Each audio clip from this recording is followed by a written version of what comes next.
top quarterbacks, it's Baker for me here. I don't like if you wanted to make an argument that Jaden plays the whole game, you definitely could. This guy's been fantastic, but you simply cannot play Josh Allen. He's not playable. It's Jaden Dan. If you think Jaden Daniels plays the whole game, go for it. Kenny Pickett and Tanner McKee carved them up last week. But it's Baker and it's Daniels. Those are the only two guys up there that are going to see the field. And I think, depending on your thoughts on how Dan Quinn plays these starters, both of those guys are very viable. Definitely viable. And yeah, don't go to Josh Allen. So one of the things, and we don't really say this that often, but you ultimately have to find ways to spend some salary. And last week was kind of like that. It was soft, and a lot of people got the Saquon and some of the pay up options because of it. It's going to be even tougher here, though. So, I'd say Baker is going to be he's going to be really popular. He's coming off another monster game. The Bucks have probably like the number one clear mission. They know what they need to do. They have to do it. They'll be ready to play. I think that's going to be the obvious spot, but maybe there are pivots up there. Yeah, we'll see. Get But Josh Dobbs. you're 100% correct that this is going to be a very popular spot. How could it not be? I mean, to be fair, it should be, but it's going to be really popular. Is Baker is your your number one top tier guy for right now? I mean, I think he just has to be because we're doing this on a Tuesday. The news is going to be even more impactful. We'll get real evidence of who maybe will only see 2 quarters or 3 quarters or is full go. We don't have any of that with Tampa, so by default it has to be Baker. It is. I'll go Baker too, but I'm very interested in Jaden Daniels against this Dallas team. If Quinn wants to get that 6th seed for sure. And then all right. So eliminate Mahomes from this next tier, eliminate Purdy. There's just simply no way Purdy's playing here. I don't see why they would, right? Why would they play Purdy? No chance. Jordan Love, I don't know what to make of Jordan Love at this point. I really would prefer not to go there.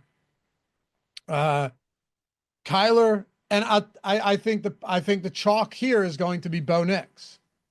If you're talking 6 to 7K range, 6 to up to 7K. Yeah, again, I think, and I'm guilty of this too. Everyone's guilty of this. It's uncomfortable to venture into the unknown, so people are going to gravitate towards the known. And we've talked about two quarterbacks kind of at length, and what do they have in common? These teams absolutely have to have it. Baker, Bo Nix, these are not ambiguous situations. So I'm with you. He's going to be really, really popular. I'm going to definitely look, though, and it'll probably be for my lower tier, at some of the guys that have nothing to play for, but are young and have, personal stuff to play for. There's some names down there that caught my eye. What about Kyler at 6K? So that's impossible. I don't know what to do with him.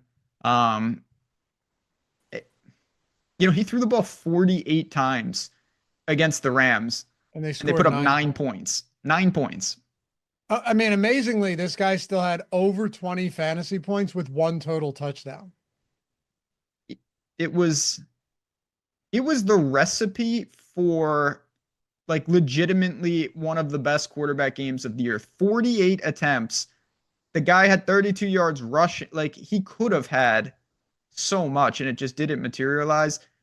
Definitely playable for tournaments, but I'll be honest, Bo Nix and some of the paydown options I'd rather have, Bryce Young in particular. So is Nick your mid tier? Yeah, I mean the mid tier is kind of gutted because a lot of the, I guess we could call them opt-outs or whatever, are in that tier. Mahomes, Purdy.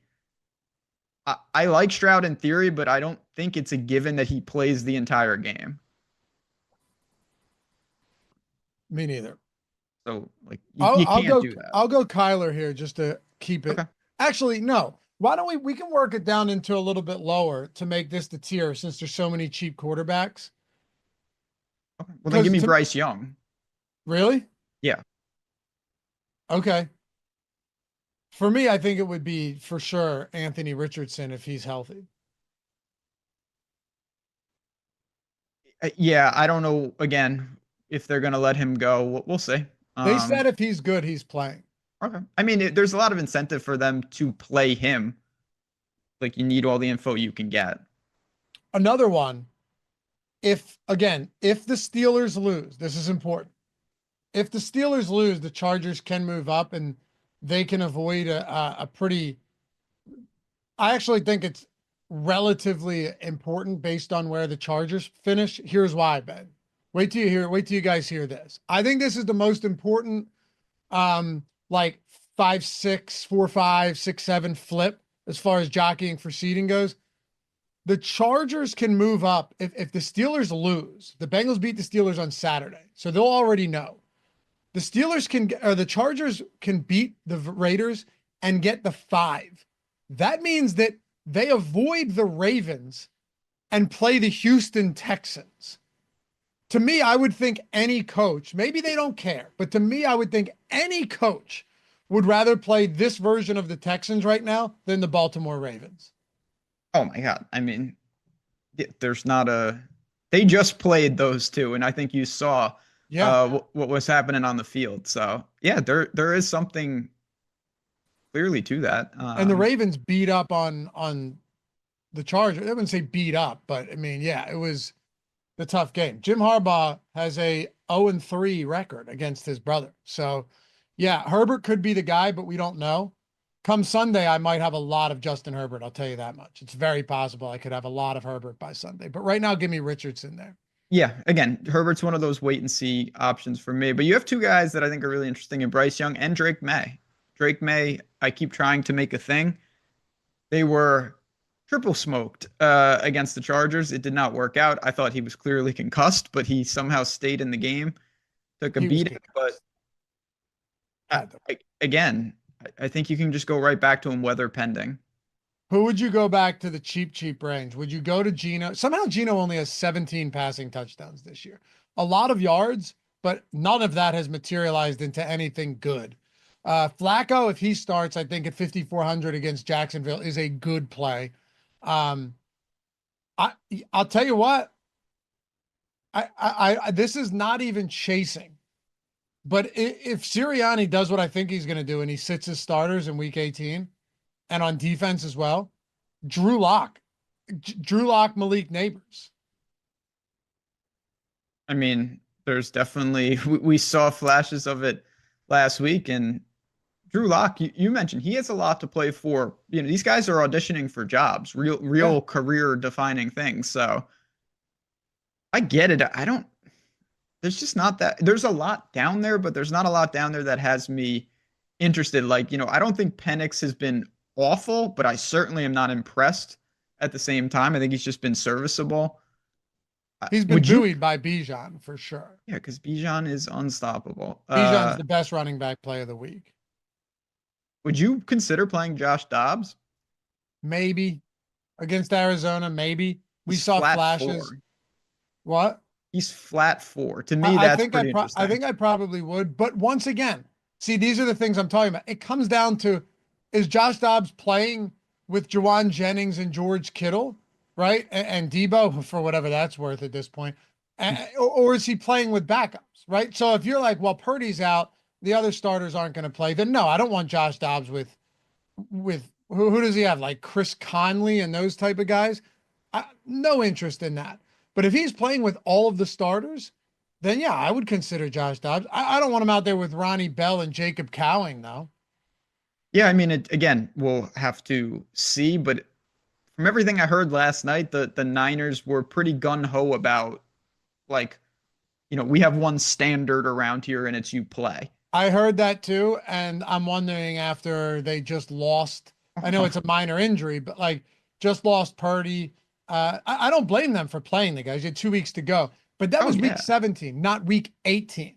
So now you go into the final week of the season, and I think it's a little bit different. Another thing, that's a Monday Night Football game, and this isn't even conspiratorial, but the league does not want you going out and just like resting starters in a primetime game. If you got a 13-game Sunday afternoon, I think it's a lot lower impact if you decided to make a move like that. You know what I mean? Yeah, that's fair. I mean, again, they have nothing to play. Like this is not like a Detroit thing. Like I think the Niners should play their guys. Who cares? What do you have to lose? You have a whole year. Even if someone gets hurt, it doesn't matter. I would say yes, but I need more information. Come on, there's no way you'd want to play him with Jacob Cowing and Chris Conley as his pass catchers. I mean, I'm not saying that's ideal, but if that's the case, you can build a stack like a stack for like $10,000 and you can play anyone you want. This is true. However, it's not preseason where you're facing backups on the other side.